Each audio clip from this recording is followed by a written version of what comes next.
Welcome back. This week, economic growth and monetary policy takes center stage. All eyes are glued on major central bank moves and trade policy shifts.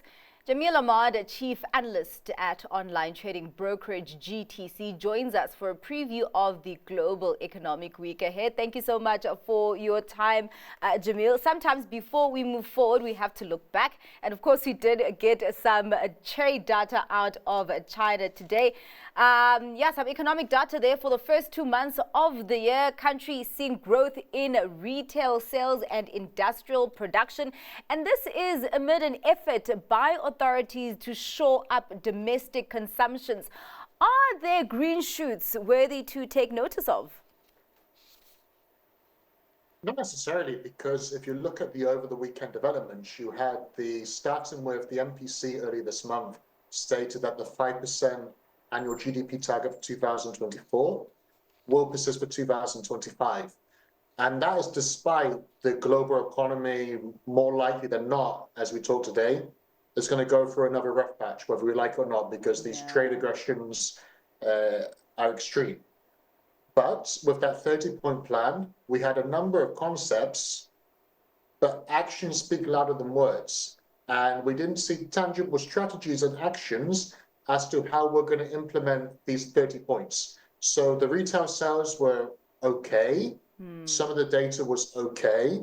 We have to consider that there is a fallout for the Chinese New Year period. But is the data strong enough to say with confidence we're going to hit that 5% GDP target? The answer is no. Because if you look at 2024, China just got over the line and it needed to break a sweat.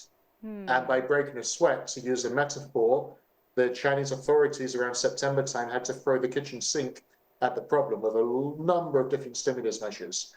Don't be surprised if that's needed again, because you're seeing the think tanks and the institutions, this is not a China issue, saying that the probability of a recession in the US has doubled or tripled just over the past 2 to 3 months. And that's based on trade aggression alone. Reason being, the US is the aggressor. And it is battling multiple different fights spread across one front. And it's very much different to what we saw with the US, China breakdown in trade relations between 2016 and 2018. This is a whole different story altogether. Yeah. Well, talking about retail sales that were okay, the US also came out with retail sales.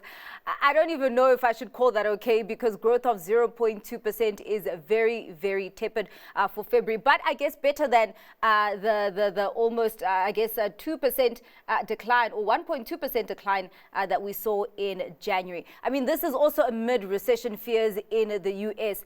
Just, this glimpse into this economic data, what does that say about the health of the US consumer? Actually, not enough, because it's going to take a matter of months before these tariffs actually start to impact the data.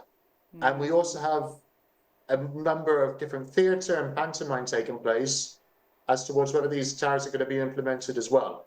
So there's uncertainty across the board. If you're an industry right now, you can't plan job growth. You can't plan to know where your imports and your exports are going. If you're a consumer and you're catching these news headlines where you've had the sharpest fall in the US dollar over a 3-day stretch for a number of years, US financial markets are finally looking like they've hit a ceiling and the way down is south, this suggests that we do have concerns. And again, the likes of JP Morgan Research, Goldman Sachs, PIMCO are all collectively saying over the past couple of days that the probability of recession is significantly higher than it was just a short while ago. And this is a big concern, because if we were going to do this interview 3 months ago, or even 2 months ago, we were saying that tariffs were used as a negotiation tactic. And we also know the fact, the data is that the US was on a pedestal of its own, where it was far surpassing the pace of other advanced nations. So we're talking about a complete role reversal potentially taking place. And that's why we can't look too much at the data. We're going to have a number of non-events with the data, whether it's inflation, jobs data, retail sales, where we might start to see some sensitivity, and nobody's talking about this yet, so I'll give you a little bit of a secret now, is in the PMI reports, because that will show how different industries are reacting to what is a roller coaster of trade uncertainty. Yeah. Well, can we expect these recession alarms to influence the Fed's tone when they give us their interest rate decision on Wednesday, maybe fearing that they might break something if they don't go dovish at any point? Well, at the moment, from the perspective of the Fed, it's a little bit stuck in the mud because, like all of us, we don't know how this is going to play out. And there's also an approach that they're likely to take now, which is less is more. The less they say, the more they're able to move themselves, should we have a crisis. I think that everybody was flipping heads if we were going to play a game of heads and tails, that just because inflation is likely to shoot up, that the Fed would have to reverse course and now start raising interest rates. But during every economic crisis, and if we are going to have another one, central banks cut interest rates. And I see that being the base case scenario for the Fed, should the US economy really tail off. Yeah. Well, just before we close off the conversation, let's head on over to Europe. Tomorrow we do have the German Parliament, or Bundestag, set to vote on debt reform as it gears up to increase defense spending. How fast and big is the defense agenda in Europe right now? And how fast and how big is it ramping up? I would say it's ramping up and it's becoming significant. That's because it's quite clear, if you're looking at the global headlines, not much has changed over the past month. Yeah. The US has taken a very influential role in the talks that are taking place, and the door's being closed on Europe. Although economically and politically, maybe even when it comes to stability, this is more of a European issue than it is the United States. Nonetheless, the EU is being closed off.